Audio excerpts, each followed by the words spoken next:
гледачам Еўрарадыё. Гэта творчая кухня, сумесны літаратурны праект нашай станцыі і беларускага пэн-цэнтра. Беларускі пэн-цэнтр ліквідуецца, Еўрарадыё выгнаныя з Мінску, але ёсць рэчы, якія праходзяць, а ёсць рэчы, якія застаюцца, і да апошніх, безумоўна, належыць літаратура. Сёння мы працягваем размовы з шорт-лістарамі. Дасталося нам крыху ў каментарах за гэтае слово мінулым разам, но але тым не менш развіваем мову. Удзельнікамі шорт-ліста прэміі Гідроіца 2021.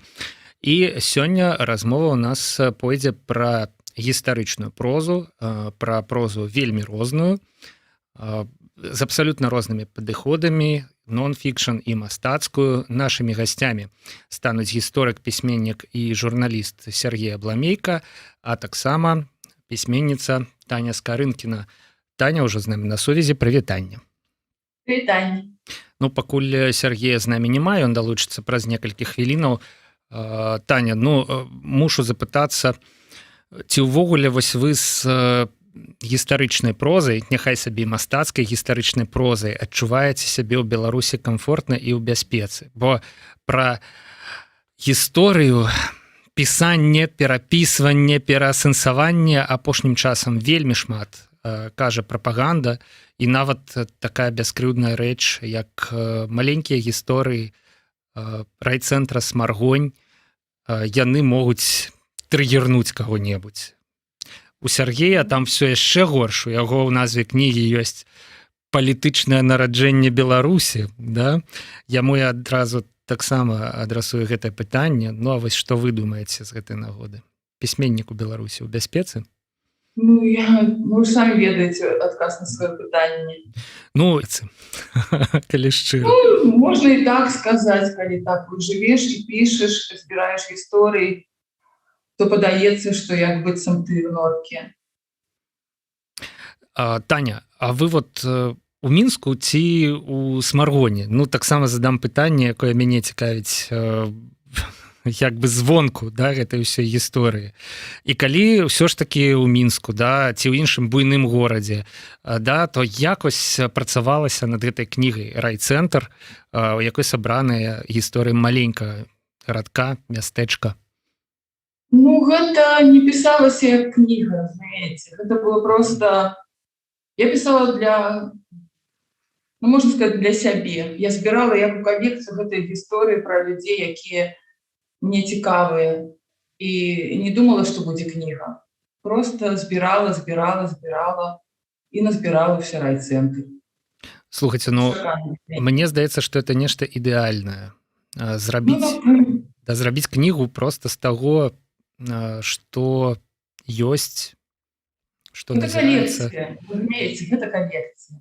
То бок гэта калекцыя гісторый. Колькі спатрэбілася часу, каб сабраць гэтую калекцыю? А я не лічыла. Можна сказаць, што ўсё жыццё. Таму што гэтыя гісторыі, якія ўвайшлі ў кнігу, я іх чула яшчэ з дзяцінства ад мамы, ад бабулі, ад знаёмых. І вось я і не марыла, што так атрымаецца, што яны выйдуць кнігу, што яны занатуюцца, што яны застануцца, я спадзяюся, і пасля мяне. Сябры, гэта жывы эфір, стрым. Вы можаце задаваць пытанні ў каментарах там, дзе вы бачыце яго. Можна не толькі задаваць пытанні, натуральна, можна дзяліцца ўражаннямі ад прачытанага, ад апошняга прачытанага, ад працэсаў, якія адбываюцца. Але ўсё ж такі заклікаю вас не забывацца, што праграма літаратурная і ў цэнтры нашай увагі сёння менавіта, сёння і зараз, да, менавіта літаратура. Тацяна, для вас вось трапленне ў шорт-ліст Гідроіцы, яно было нейкай нечаканасцю. Я так думаю, што можа быць і так, да, калі выдаецца тое, што ад пачатку і не задумывалася як кніга, то калі вось гэтае тое, што не задумывалася як кніга, трапляе ў шорт-ліст прэміі, праходзіць сіта экспертных адбораў, да, то гэта, магчыма, і ёсць нечаканасць. Так, але я ўжо не першы раз трапляю шорт, таму мне гэта, скажем так, не такі вялікі. Таму гэта ўжо прыемная звычка. Так, напэўна.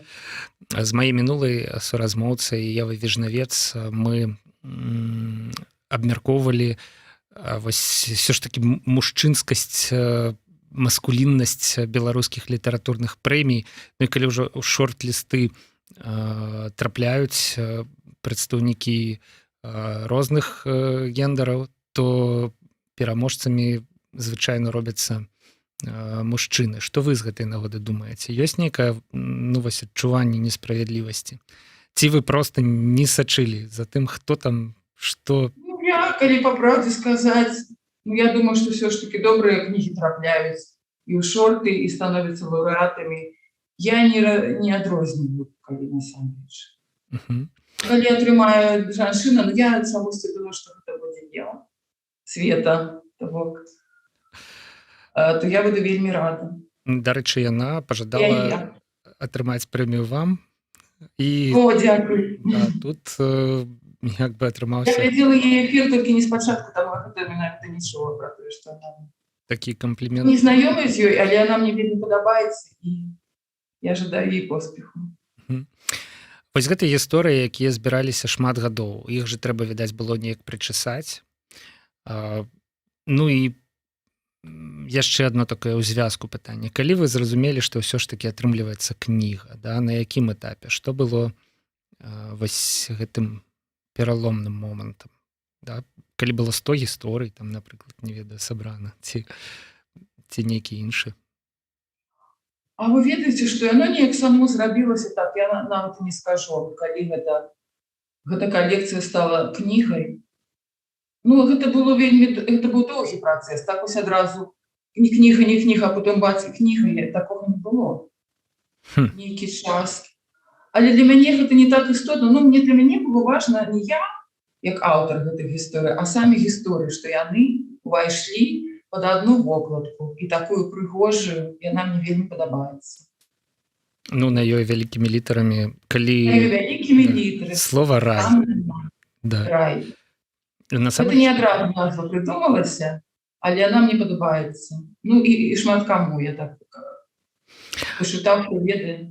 І я пагаджуся з вамі, што, хаця, здаецца, нічога мудрагелістага ў гэтым афармленні вокладкі няма, але слова «райцэнтр», яно загуляла для мяне абсалютна новымі фарбамі, калі я пабачыў, што яно падзелена на дзве часткі – рай і цэнтр. Да?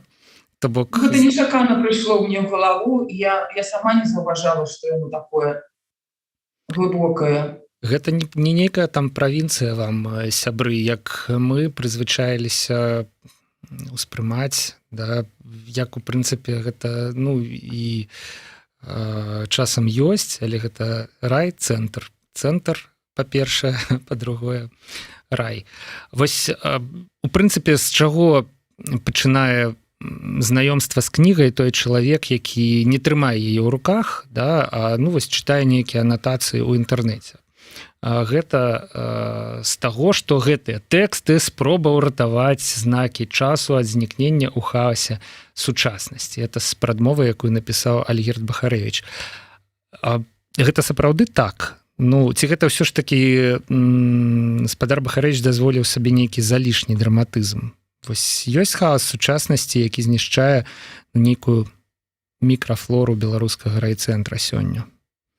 Ну, пачнем з таго, што людзі, якія размаўляюць на смаргонскай народнай мове, як я яе называю, трасянку смаргонскую, яны альбо старыя, альбо ўжо памярлі, і маладыя не ўмеюць размаўляць па-беларуску, па-смаргонску.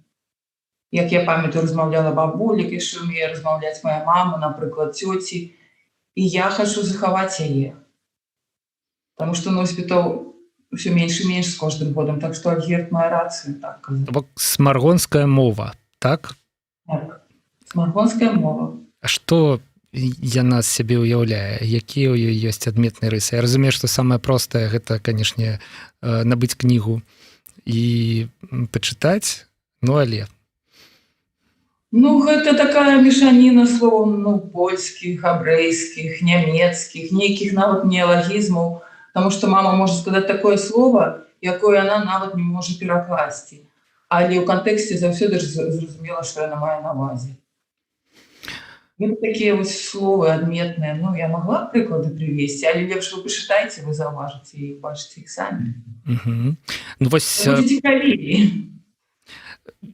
всім раю, насамрэч, у нас на творчай кухні няма выпадковых таких прахадных штук, да? Кожная кніга, якую мы абмяркоўваем, і кожны пісьменнік, ну, па-першае, это шорт-лістеры, да? Гэта ўжо пра нешта кажа, ну, а па-другое, няма сэнсу абмяркоўваць нешта выпадковае, калі дастаткова навокал вартых твораў і вартых людзей. Гэта творчая кухня. Праверу, ці прыйшлі нам пытанні. Прыйшлі. Першае пытанне, якое я бачу у Ютубе: ці чыталі кнігу самі героі гісторыі, якія жывыя, і якія ўражанні, ці спадабаліся ім гэтыя расказы, у якіх яны ўдзельнічаюць? Ну, я так думаю, што, напэўна, не. Ці, прынамсі, выпадкі вам невядомыя? Не. А не цікава звазіць, уласна, кнігу ў Смаргонь, зладзіць? Не, ну, в Смаргоне ёсць, але чытаюць толькі чытачы тых, пра каго ў кнігі няма апавядання. То бок Я сучасныя. пишу і не думаю. Я, напэўна, ведаю, што можа так, можа і не спадабалася. Можа б і не спадабалася. Не спадабалася. А чаму? Яны... Гэта праз сціпласць? Таму што вось яны такія Ну, людзі... так, напрыклад, вось цёця адна моя ведае пра тое, што там пра яе ёсць. І яна не хацела б, каб людзі збоку ведалі пра яе жыццё. А я разумею, што яна б не хацела, і той не хацеў гэты, але для мяне важней, каб гэта было занатавана, і ўсё роўна, як яны будуць да мяне ставіцца пасля таго, як гэта прачытаюць. Мне ўсё роўна. Я вас вельмі добра разумею, як журналіст мы таксама вырашаем падобныя пытанні часам, калі чалавек кажа: не пішыце пра мяне, а мы даводзім яму, што ягоны выпадак гэта нейкі, ну, важны у кантэксце, ці можа нават тыповы, і пра яго трэба напісаць, ну, таму што людзі мусяць ведаць, мусяць прачытаць, рабіць нейкія свае высновы. Цікава, што у пісьменнікаў таксама ёсць падобныя праблемы, хаця цягам нашай праграмы, калі шчыра, я ўсё больш і больш упэўніваюся, што ўсё ж такі гэтыя заняткі, гэтыя рамёствы, журналісты, пісьменнік, яны абсалютна бясконца далёкія адзін ад аднаго. Хаця, магчыма, Сергей Абламейка, які прыйдзе да нас і паспрачаецца са мной, таму што ён увасабляе гэтыя абліччы, да, у адным абліччы ў сваім, у адной асобе. Вось, ну, але тым не менш. Як вы думаеце, маладыя чытачы, сённяшнія смаргонскія, яны як сустракаюць гэтую кнігу і наколькі яна важная для іх? Ці яна адпавядае ўвогуле нейкім настроям сучасным? Ці ім лепш бы жылося і спакайней без гэтай смаргонскай мовы і без гэтых фрашак? Вось это складанае пытанне. Я ж не малады і не чытаю свае кнігі, нават не ведаю. Ну, я ведаю, што чытаюць і маладыя, ім цікава. Ну, таму што людзі, пра которых я пішу, і гэтыя нашы з імі размовы, яны цікавыя самі па сабе. Разумееце? Заўсёды ж гісторыя, не ведаю, не пакідае абыякавым нікога, калі яна цікава. Не важна пра што. А яшчэ гісторыя паўтараецца часта. Таму... Ну, напэўна, там ёсць шмат, ну, так. Ёсць тое, што адбывалася тады, адбываецца цяпер. Можна паназіраць. Можна яшчэ одно журналісцкае пытанне задам. Вось, ну,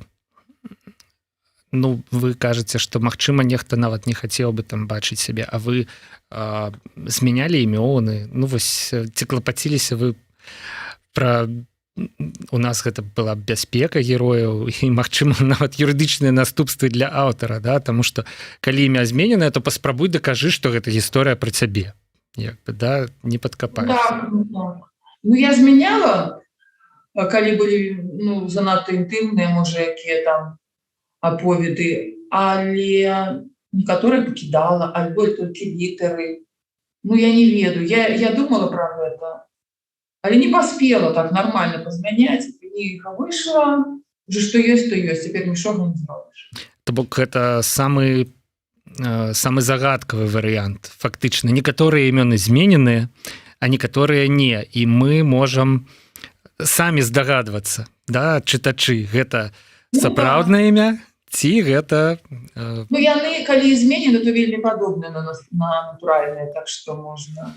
Але вы ўсё роўно не ведаеце гэтых людзей, яны шмат хто ўжо паўміралі і не прачыталі эту кнігу ніколі. Нагадаю, тут насамрэч працягваюць прыходзіць пытанні, да, гэта стрым пытанні можна задаваць, гэта творчая кухня, сумесны праект Еўрарадыё і Пэн-цэнтра. Насамрэч збіраўся я, Таццяна, вас папрасіць прачытаць што-небудзь з гэтай кнігі. У нас звычайна героі, госці, аўтары, яны кавалачак які-небудзь такі адметны чытаюць, але якраз прыкладна на гэтай хвіліне завітаў да нас з невялічкім спазненнем, але тым не менш Сергей Абламейка, і вось мы бачым яго на экранах. Прывітанне, Сергей. Добрый дзень, я выбачаюся за спазненне. Нічога страшного, мы з Таняй правялі цудоўныя 20 хвілінаў, абмяркоўваючы яе кнігу «Райцэнтр». Таццяна, цяпер, відаць, мы крыху больш увагі тады нададзім Сергею і ягонай кнізе. Сергей таксама шорт-лістер сёлетняга гідройца, і гэта кніга абсалютна іншая. Яна называецца «Каліноўскі і палітычнае нараджэнне Беларусі», і гэта такой нон-фікшн, гэта такое даследаванне 200 гадоў, у прынцыпе, апошніх гадоў беларускай гісторыі. Сергей, пачну з таго ж пытання, з якога я пачаў з Таццяны. Як вы лічыце, вось пісьменнік у Беларусі сёння, ён у бяспецы, асабліва пісьменнік, які піша на гістарычныя тэмы ў часы, калі толькі лінівы прапагандыст не сказаў яшчэ што-небудзь пра перапісванне гісторыі. І тым больш пісьменнік, у назве кнігі якога ёсць словы «Каліноўскі» і «палітычнае». Ну, я лічу, конечно, что не. Сёння у Беларусі ніхто у небяспецы. У бяспецы усе знаходзяцца пад небяспекай. Крытыкі, затрыманняў, асуджэнняў, звальненняў. Сітуацыя, на жаль, вельмі драматычная ў Беларусі. Так што мой адказ тут кароткі. Ну, а калі гэтую сітуацыю ўсё ж такі звужаць да літаратуры, да? Вось ці бяспечна пісаць сёння гістарычную прозу? Проста, нават не крытыкуючы нікога па-за гэтай актыўнасцю. Ну, цалкам магчыма, што можна пісаць. Праблема ж у тым, дзе выдавацца. Мы памятаем, што адбывалася вясной, як былі паралізаваныя выдавецтвы, кнігазборы, Янушкевіч, ліквідаваны саюз пісьменнікаў, што парушае творчую, так сказаць, кухню многіх. Ясна, што з гэтым могуць не пагадзіцца некаторыя людзі, якія крытычна ставіліся да такой структуры, як саюз пісьменнікаў. Але ў прынцыпе, у той саюз пісьменнікаў, саюз беларускіх пісьменнікаў, які ліквідаваны, уваходзіць шмат аўтараў, якія пісалі гістарычную прозу. І цяпер это будзе проста больш складана, як я разумею. А з іншага боку, магчыма, аўтары, якія ўваходзяць у саюз пісьменнікаў Чэргенца, тая ж Людміла Рублеўская, магчыма, будзе далей публікаваць свае гістарычныя кніжкі. Так што сітуацыя супярэчлівая, але дрэнная, так ці іначай. Ну, яна дрэнная найперш тым, што раскол, ён не згладжваецца, а наадварот паглыбляецца, і ніхто з тых, хто мог бы паўплываць на гэтую сітуацыю, з тых, хто мае ўладу, на маю думку, сёння не робіць як бы крокаў на тое, каб ўсё ж такі год народнага адзінства, прасці Господі, імкнуцца да гэтага народнага адзінства. Робяцца крокі толькі дзеля паглыблення і падзелу на там нашых і не нашых. І ну вось, калі пагаджацца з Сергеем, то праца пісьменніка, спецыяльнасць, як тут сказаць, гэта рамяство, да, яно таксама не выключэнне. Сергей, ці можаце распавесці крыху самі пра сваю кнігу? Вось, ну і каб пытанне не было такім агульным, да, вось які ў ёй Каліноўскі, да? Ён такая асоба, якая таксама ўвесь час пераасэнсоўваецца і ў розных кантэкстах узнікае ў беларускай гісторыі. Які Каліноўскі ў вашай кнізе? Ён герой ці паўстанец, ці марны, да, ці яшчэ хто-небудзь? Ведаеце, гэта сапраўды хорошае пытанне вы задалі, магчыма, асноўнае, і пра Кастуся, і пра кніжку, таму што сапраўды дагэтуль мы ведалі каліноўскага паўстанца, і мы проста лічылі, што было паўстанне. Ось ёсць вядомы вайсковы гісторык у нас, Віталь Чэрвінскі. Я глядзеў, як ён піша, што піша пра паўстанне, і іншыя аўтары, якія папулярызуюць паўстанне 1863-64 гадоў, называюць камандзіраў паўстанцкіх атрадаў, тых, хто загінуў. Найперш, гэта вайсковая акцыя была ў гісторыі. Але я падышоў да гэтага зусім інакш, бо ў нас ужо даволі вялікая традыцыя існуе, можна сказаць, каліноўсказнаўства ці паўстаннезнаўства. Пра гэта напісана вельмі шмат, і вельмі шмат публікацый, усё 20-е стагоддзе. Гэтаму дапамагло тое, што ў СССР паўстанцаў лічылі летні сацыялістамі, летні камуністамі. Напрыклад, у Польшчы была кіруючая камуністычная партыя, называлася Польская аб'яднаная рабочая партыя. У яе быў архіў партыйны, як у нас партыйны архіў. І вось все дакументы паўстання захоўваліся ў гэтым камуністычным архіве. Бо гэта было важна, яны левакамі лічыліся. І таму было вельмі шмат напісана. Наша літаратура вельмі вялікая. У 60-е гады выходзілі многія тамы дакументаў таўшчэзныя. І все, што было напісана у нас, яно стварыла такі падмурак, як бы дом. І вось я думаю, што гэтая кніжачка, бо это не гістарычнае насамрэч даследаванне, або не толькі гістарычнае, гэта эсэ, это культурніцкі тэкст, інтэлектуальны тэкст. Ну, для гэтага якраз... Вільчык. Для азначэння гэта якраз існуе слова non-fiction. Гэта не мастацкая літаратура, але і не навуковая, да, нешта паміж. Так, менавіта. І вось гэта вільчык, такое невялікае завяршэнне страхі усяго, што было зроблена і дапісана. Такое ўражанне, каб Геннадзь Васильевич Кісялёў жыў яшчэ нейкі час, не памёр, ён бы мог гэтую кніжку сам напісаць. Ну вот ён памёр, а хтосьці павінен быў сесці, падумаць добра. І нагодай гэтаму стала пахаванне паўстанцаў. Я рыхтаваўся да яго, уже летом стаў пераглядаць, 19 года летом, што у нас напісана, як. І аказалася, што ніхто калісьці раней так не падумаў пра гэта. Пра Каліноўскага як палітыка. Таму тут ён не паўстанец, тут ён кіраўнік двух урадаў 63 года, урадаў Літвы і Беларусі. І людзі тут зусім іншыя. Тыя героі гэтай кніжкі, тут даюцца імёны гэтых членаў гэтых двух урадаў, яго паплечнікаў блізкіх, яго група, як я называю. Пераважна яны былі не на слыху у публіцыстаў, пісьменнікаў і гісторыкаў. А я ўбачыў, што все адбылося менавіта тады, Ну, для гэтага, конечно, патрэбна пэўная адукацыя і пэўныя веды, разуменне нацыянальных працэсаў. І я ўбачыў, што у прынцыпе тады адбылося нараджэнне беларускай нацыі. І першым яе абудзіў і абвясціў Кастусь Каліноўскі. Таму гэтую кніжачку можна назваць кароткай гісторыяй нараджэння новай беларускай ідэнтычнасці.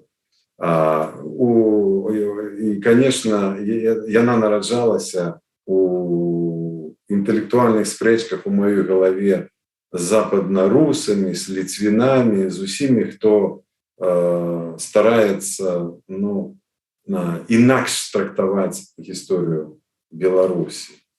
Ведаеце, для мяне постаць Каліноўская яна яшчэ цікавая і тым, што цяперашняя прапаганда яна не разумее, як да яе падступіцца. То бок яны нешта пішуць пра яго, і здаецца, вот увесь час быў сваім, вось з гэтай савецкай гістарыяграфіі, да? А цяпер, здаецца, сімвал нейкіх пратэстных сіл. Але ж быў сваім. І, можа, і цяпер свой. І на перапахаванне ездзілі чыноўнікі і хадзілі побач з бчб-сцягамі. Хаця мы памятаем, што там па тэлебачанні паказалі рэпартаж без сцягоў, умудрыліся неяк зняць, да? Ну, але вось яго і заклейміць неяк немагчыма, як чужога, і прыняць немагчыма, як свайго. Свой сярод чужых, чужы сярод сваіх Кастусь Каліноўскі. І мне здаецца, што ён такі, ў прынцыпе, адзін у нас, па якім няма ярлыкоў, цэтлікаў, на якія на яго можна навесіць, да, ось з таго боку. Ось. Ну, вельмі добра, што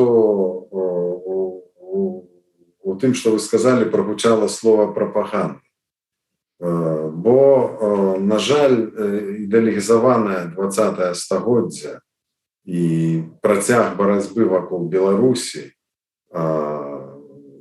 рускі свет змагаецца за Беларусь па-ранейшаму, западнарусы, і якраз гэта стварае асноўную праблему. Я тут пішу якраз у адным месцы, гэты спіч не адрасуецца нікому, бо не названа для каго ён, але насамрэч для гісторыкаў, якія абвінавачваюць Каліноўскага. Скажем, у нападах на праваслаўе, у нападках на праваслаўе і ўсё. Сучасная гістарычная навука, яна вельмі цікавая. На Захадзе ўжо даўно ўсё знайшлі, як бы дакументы асноўныя. Цяпер гісторыкі займаюцца пераважна асэнсаваннем. Асэнсаваннем таго, што ўжо вядомае. І задачай сучаснага гісторыка лічыцца зразуменне гісторыі і тлумачэнне гэтай гісторыі для сучасных пакалений. І вось калісьці ў пачатку 21-го стагоддзя французскія гісторыкі ў палеміцы з парламентам Францыі, які дэпутаты спрабавалі прыняць закон і абавязаць гісторыкаў пэўным чынам асвятляць французскі каланіялізм. Так? Супольнасць навуковая Францыі проціпаставілася гэтым. Яе падтрымалі гісторыкі ўсяго свету.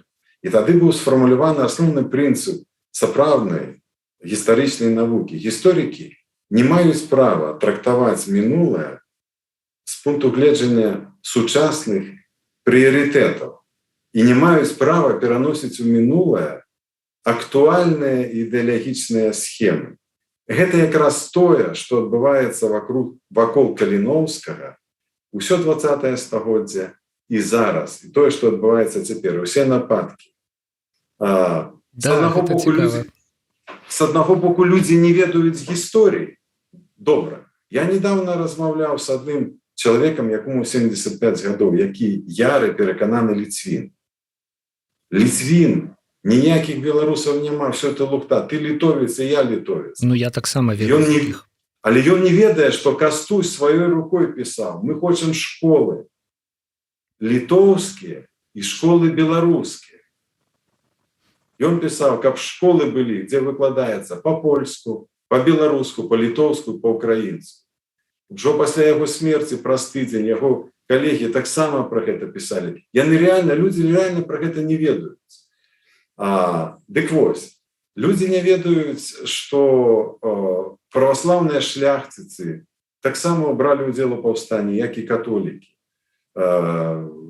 Лідскі павет узначальваў праваслаўны шляхціц Вітоль Гажыч, вядомы праваслаўны камандзір паўстанцкага атрада на Беласточыне Такаревіч. 13 праваслаўных святароў былі сасланыя ў Сібір за ўдзел у паўстанні. У самай вялікай бітве пры Мелавідах на Верасцейшчыне бралі ўдзел монахі Жыровіцкага праваслаўнага манастыря.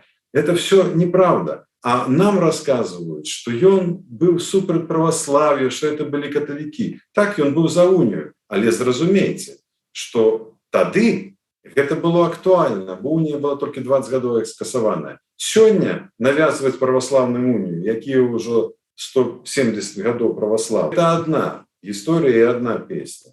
А тады это зусім іншая рэч. Дык вось, задача гісторыка зразумець матывы людзей тады і патлумачыць іх сучаснаму чалавеку. Вось я спадзяюся, што мне удалося ў гэтай кніжачцы у такім папулярным тэксце, бо ён спецыяльна напісаны не навуковай мовай, без спасылак. Я пастараўся патлумачыць людзям, што насамрэч тады адбылося. Тады нарадзілася Беларусь, і нарадзіла яе група Каліноўская. Сергей і Таня, я насамрэч, калі рыхтаваўся да гэтага эфіра, я думаў, як жа звязаць дзве кнігі. Вось гісторыя і гісторыі. Да? Вялікая, нацыянальная і маленькая, лакальная, раённая. І шчыра кажучы, я не прыдумаў нічога больш, не ведаю, трапнага, да, чым згадка пра тое, што Каліноўскі ён са Свіслачы, а Свіслач гэта таксама райцэнтр, і прычым, у прынцыпе, нават у тым жа баку, што і Смаргонь. І вось я правёў першую праграму, частку праграмы з Таняй, другую нашмат больш, ну, амаль усю казаў Сергей.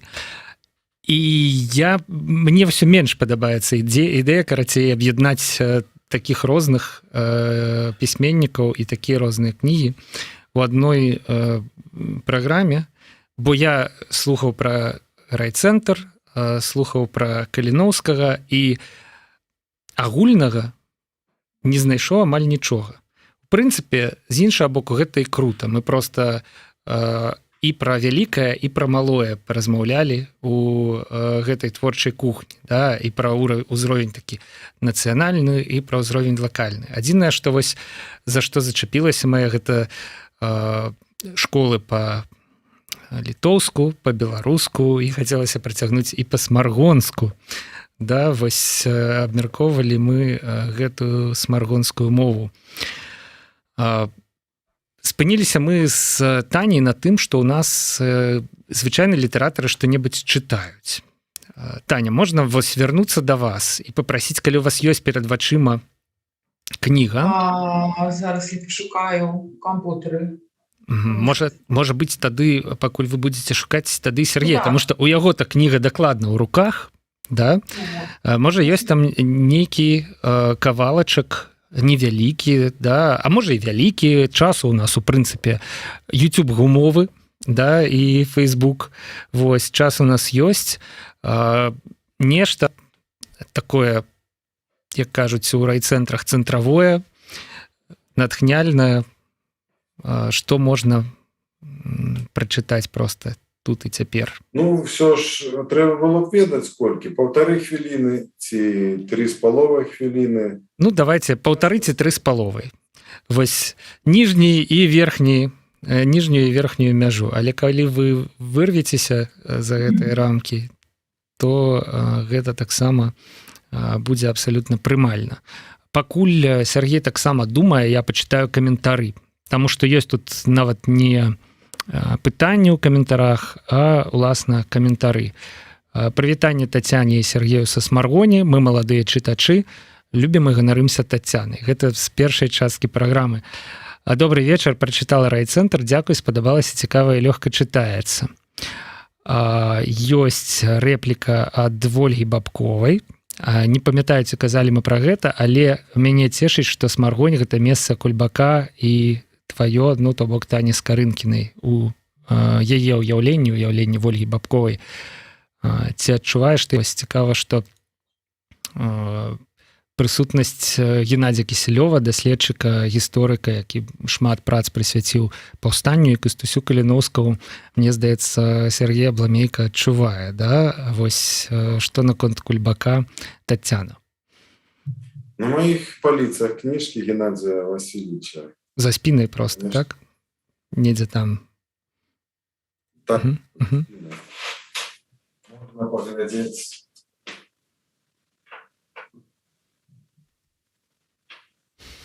Бачите, калі трэба, то не трапляецца, але... Ну нічога. Насамрэч, это ўсё ж таки было пытанне да Тацяны. Вось, напрыклад, Кісялёў.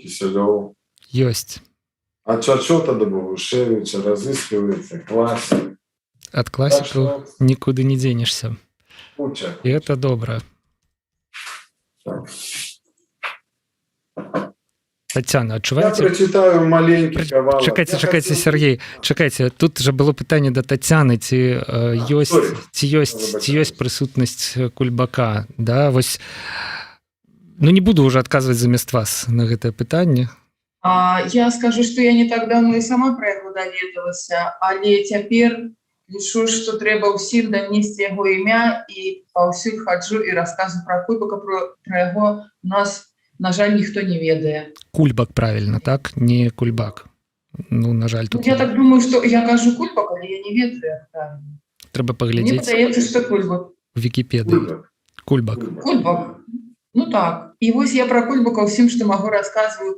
На жаль, ніхто не ведае, дзе ён жыў і дзе знаходзіўся яго дом. Ну, я ўяўляю, што недзе, мне падаецца, на вуліцы, которая теперь называется Каменскага, раней была Вінейская, бо моя бабуля жила на гэтай вуліцы, і мне падаецца, што недзе там і ён. Ну, я так уяўляю сабе, можа і фантазія такая. Габрэйскі паэт Ну, там было шмат габрэйскіх дамоў, і таму я думаю, што недзе там ён мог жыць. які пісаў на ідзішы. Ну і в прынцыпе нешта з яго мовы напэўна засталося ў мове герояў кнігі Райцэнтр. Ну, я Безумоўна. некалькі словаў там павінна быць. Вось ізноў складана разруліваць, да, такія розныя постаці і кнігі, але цяпер, Сергей, вось ужо вам слова, знайшоўся кавалачак, так? Ну, я яго выбраў як проста, бо я яго збіраўся там пэну прапанаваць, калі мяне прасілі нейкую цытатку. Просто на 1,5 хвіліны мае разважанні, чаму Каліноўская нельга абвясціць нікім іншым, а толькі беларусам. Ужо ў самым пачатку першага ліста, які Каліноўскі даслаў з турмы ў газету «Глос» з Літвы, як артыкул, ён адмяжоўваецца ад расейцаў і ад палякаў. Пісьмо аддрукуйце, каб знаў свет Божы, як мужыкі-беларусы глядзяць на маскалёў і паўстанне польскае. У гэтай і наступных частках лістоў з-пад шыбеніцы ён працягвае выкарыстоўваць уведзенае ім у ранейшай публіцыстыцы паняцце народнай мужыцкай праўды, праўды беларусаў або беларускай праўды. Ты, народзе вялікі і чэсны, праўдай ім. Адкажы, калі за нашу праўду Бог нас стаў караць, но не жаль загінуць за тваю праўду. Беларуская праўда, ідэя, рацыя, права, справядлівасць выступае ў лістах пад 3 фармулёўкамі. Праўда, твая праўда, наша праўда. І вось гэтая пара прыналежных займеннікаў, твая, наша, паказвае, што Каліноўскі назаўсёды залучыў сябе да ліку беларусаў, ад імя якіх і да якіх ён піша лісты. Пасля гэтага маніфесту абвясціць Каліноўскае некім іншым проста немагчыма. Гэта поўнае нацыянальнае ўсведамленне и атаясамлення сябе з беларускім народам. Ён піша ад імя мужика-беларуса і на ягонай мове па-беларуску. Гэта для Марзулюка тэкст, уласна кажучи. Попракаюць нас тут у каментарах, што заглыбляемся ў палітыку, ну але што паробіш, насамрэч не хацелі, але да сёння ідзеш, я не ведаю, па вуліцы, размаўляюць пра палітыку, заходзіш кульнуць кілішак піва, за суседнім столікам размаўляюць пра палітыку. Без палітыкі, мне здаецца, нічога не атрымліваецца, хаця і не было такой мэты. Ну, а тое, што можна быць упэўненымі ў тым, што ўсё ж такі каліноўскі беларус, гэта важна, напрыклад, і для мяне. Не толькі для спадара Ігора Марзалюка. Тацяна, ці выбралі, ці паспелі вы выбраць які-небудзь? Ну, я поспела выбрать про героя Калиновского, я послухала, а я почитаю про героя свайго, про свайго дзядулю. Супер. Вось маленькі кавалачак з тэкста, які так і называецца Юзук, бо дзядулю звалі. І Йосиф, можна так сказаць, па-польску Юзук у вёсцы перавоза называлі дзядулю. І вось успамін пра яго маміна старэйшая сястра Яня рассказывала. За сяброўства з габрэямі некаторыя з перавозаў называлі татусь і жытомскае лата. Татусь не злаваўся на іх, завуць і завуць. Ён усё роўна ўсё па-свойму рабіў, па совесці. Неяк на пачатку вайны прыбег да нас яго лепшы сябар Габрыэль Левінсон і просіць голасна: «Ратуй, Яншуковіч!» Прывёў сваіх кароў і дачку, 6гадовую Соню. «Няхай пабудзе у вас», кажа, «а калі застанецца жывая, дык вялікія грошы дам. І табе, і твоім дзецям хопіць, і внукам». Гэта Левінсон хаваў Соню ў нас, каб не трапіла ў гета. Бо ў горадзе вялікую тэрыторыю заградзілі пад гета, нават спачатку было 2. Потым ужо адно вялікае габрэяў пазганялі бедных. А Левінсон, пэўна, падаўся шукаць, куды ім збегчы, каб не загінуць. Мамуся спужалася, што калі фашысты знойдуць Соню на гумне нашым, дык усю сям'ю расстраляюць. 7 дзяцей, яшчэ цёця Генуэфа з намі жыла, татусева незамужняя сястра, але татусь нікога не слухаў. Дзяўчынка засталася. Яна была як анёл, што зваліўся з неба, такая белая, укормленая, сукенка лялечная, уся ў карунках, шкарпэтачкі бялюткія, пантофлікі лакавыя, а мы век босы, ногі збітыя. Мы хадзілі ў потай да Соні на гумно гуляцца. Праз 2 тыдні Левінсон зноў прылятае, яшчэ мажней напалуханы. «Яншуковіч, вязе яе ў Лебедзева». Гэта прыкладна 30 кіламетраў ад нас у бок Маладзечна. Там не было гета. Татусь павёз з цёцяй Геняй. Мамуся кажа яму перад гэтым: «Бацька, што ты робіш? У цябе ж сям'я. Усё будзе добра, матка, усё будзе добра». І паехалі. Яны з цёцяй быццам бы таты і мамы дзяўчынкі прыкінуліся. Яе закруцілі ў анучы, каб і бачна не было, як яна выглядае, што зусім не падобная да бацькоў. Неяк прывязлі ў Лебедзева праз нямецкія пасты. Там Левінсоны хаваліся ў нейкай хаце на гарышчы, але адзін мясцовы іх убачыў, кажа Левінсону: «Левінсон, дай мне золото, я тебе не выдам». Той даў грошы, а той усё роўна выдаў фашыстам. І сям'ю Левінсона выразалі ўсю. Вось такая. Ну, я не магу ізноў не адзначыць сучаснага гучання гэтай гісторыі, але на гэтым і спынюся. Вось. У прынцыпе, я думаю, што чытанне гэтых кавалачкаў кніг, яно і будзе фіналам нашай сённяшняй размовы, але будзем лічыць гэта такой своеасаблівай рэкламай, да, тызерам і той, і другой кніжкі. Ну і натуральна прыйшло пытанне наконт таго, дзе можна набыць ці спампаваць гэтыя кнігі.